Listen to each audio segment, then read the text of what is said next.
Два брака во еден ден склучени во Штипскиот затвор. Две осудени лица судбоносното да на своите избранички решиле да им го кажат уште додека ја издржуваат затворската казна.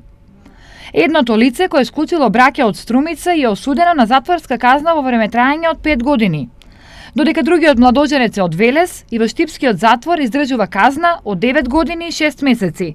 Самата постапка се иницираше од осудените лица, а со помош на секторот за ресоциализација се стапува во контакт со матична служба при општина Штип, која определува датум и време за склучување на бракот.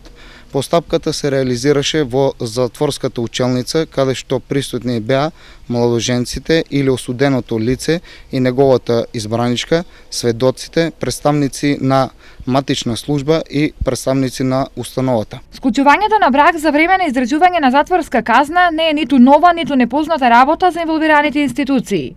Но на истата во последно време се одлучуваат се поголем број осуденици. Потребата за склучувањето на брак е изразена од самата мотивација на осуденото лице за реализирање на слободно видување со брачен другар во посебна просторија која представува посебна погодност за добро поведение и работење во установата. Целта на оваа погодност е да се зачуваат, одржуваат и зацврстат брачните односи на осудените лица со својот брачен другар. Инаку, постапката за склучување на брак е согласно член 152 од Законот за извршување на санкции, каде што за време на издржување на казната затвор, осуденото лице може да склучи брак. Доколку не постојат услови бракот да се склучи пред надлежниот орган на слобода, тогаш склучувањето на брак се организира во посебна просторија во установата.